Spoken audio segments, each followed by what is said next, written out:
আসসালামু আলাইকুম এভরিওয়ান। আজকের এপিসোডে থাকছে বিফ স্টেক। বাংলাদেশের বিভিন্ন রেস্টুরেন্টে কিন্তু এই বিদেশি ডিশটি এখন বেশ ফেমাস হয়ে উঠেছে। আর রেস্টুরেন্টগুলিতে কিন্তু এটা অনেক চড়া দামে বিক্রি হয়, যেটা কিনা আমরা ঘরেই অল্প খরচে বানিয়ে নিতে পারি। আর এটা দেখেই বুঝতে পারছেন যে কতটা লোভনীয় হয়েছে।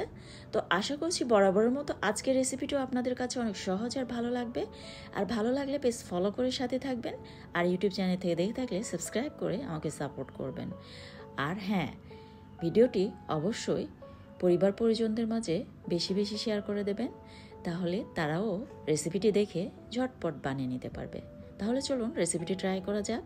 বিফ স্টেকের জন্য সাধারণত গরুর ঘাড় বা পাঁজরের অংশ থেকে মাংসটা নির্বাচন করা হয়ে থাকে। তো আমি কিন্তু সেখান থেকে মাংসটা নিয়েছি, আর আমি একটু মোটা সাইজ করে কেটে নিয়েছি। দেখতে পাচ্ছেন বিফ স্টেকের মাংসটা কিন্তু একটু এরকম মোটা সাইজ করে কেটে নিতে হবে।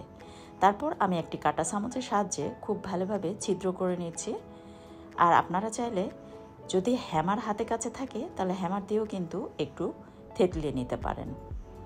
তারপর আমি একটি মিক্সিং বোলে নিয়ে নিলাম, আর দিয়ে দিচ্ছি 1 চা চামচের মতো লেবুর রস। এখন দিয়ে দিচ্ছি 1 চা চামচের মতো সয়া সস, আর দিয়ে দিচ্ছি 1/2 চা চামচের মতো গোলমরিচের গুঁড়ি। লবণ কিন্তু অল্প একটু অ্যাড করে দিয়েছি, কারণ সয়া সসে কিন্তু লবণের পরিমাণটা থাকে, তো সেটা বুঝে কিন্তু লবণটা অ্যাড করতে হবে। চিলি ফ্লেক্স 1/2 চা চামচের একটু কম পরিমাণ অ্যাড করে নিয়েছি, আর 1 চা চামচের মতো অ্যাড করে দিলাম অলিভ অয়েল। অলিভ অয়েল হাতে কাছে না থাকলে আপনারা কিন্তু এখানে সয়াবিন তেলটাও ইউজ করতে পারেন। তারপর সুন্দরভাবে আমি এটাকে মাখিয়ে নিচ্ছি, দেখতে পাচ্ছেন। তো আপনাদের হাতে যদি সময় থাকে তাহলে কিন্তু আগের দিন রাতে এভাবে ম্যারিনেট করে আপনারা ফ্রিজের নর্মাল চেম্বারে রেখে দিতে পারেন, যেটা কিন্তু আমি করেছি। তো এটা কিন্তু আগের দিন রাতে আমি এটা ম্যারিনেট করে ফ্রিজের নর্মাল চেম্বারে রেখেছিলাম, আর পরের দিন কিন্তু আমি এটাকে ফ্রাই করে নিয়েছি। আর যদি হাতে সময় না থাকে সেক্ষেত্রে আপনারা কিন্তু এটাকে 10 থেকে 15 সেকেন্ডের জন্য রেস্টে রেখে দিয়ে এটাকে ভেজে নিতে পারেন। তো আমি পরের দিন কিন্তু এটাকে ফ্রিজ থেকে বের করে ভেজে নিচ্ছি।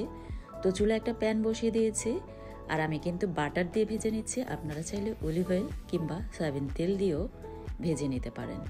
তো 1 টেবিল চামচের মতো বাটার আমি মেল্ট করে নিলাম। তারপর ম্যারিনেট করা মাংসটাকে আমি দিয়ে দিলাম। দিয়ে এখন চুলার পাওয়ারটা প্রথমে হাই হিটে এপাশ ওপাশ 1 মিনিট করে আগে ভেজে নিতে হবে। প্রথমে এটাকে হাই হিটে এজন্য ভেজে নিতে হবে, তা না হলে কিন্তু এটা থেকে পানি ছেড়ে দেবে অল্প হিটে ভেজে নিলে। তো অবশ্যই আগে হাই হিটে দুপাশ এপাশ ওপাশ ভেজে নিয়ে তারপর এটাকে 4 থেকে 5 মিনিটের মতো চুলার পাওয়ারটা মিডিয়ামে রেখে ভেজে নিলেই হয়ে যাবে। আর এটা সুন্দরভাবে সুসিদ্ধ হয়েছে কিনা একটা কাঁটা চামচ এভাবে বসিয়ে দিলেই বুঝতে পারবেন। কাঁটা চামচ যদি সুন্দরভাবে ভিতরে ঢুকে যায় তাহলে বুঝে নেবেন যে এটা সুন্দরভাবে সিদ্ধ হয়ে গিয়েছে। তো অলরেডি এটা হয়ে গিয়েছে, আর একটু এরকম পোড়া পোড়া টাইপের লুক আসবে। তো আমি এখন একটি ছুরির সাহায্যে এটাকে কেটে নিচ্ছি, আর দেখতে পাচ্ছেন কতটা লোভনীয় লাগছে, আর দেখতে পাচ্ছেন মাংসটা কতটা সুসিদ্ধ হয়েছে। তো আপনাদের পছন্দ মতো যে কোনো সালাদ দিয়ে সার্ভ করতে পারেন। আর রেসিপি ভালো লাগলে পেজ ফলো করে সাথে থাকবেন, আর ইউটিউব চ্যানেল থেকে দেখে থাকলে সাবস্ক্রাইব করে সাথে থাকবেন। ধন্যবাদ সবাইকে।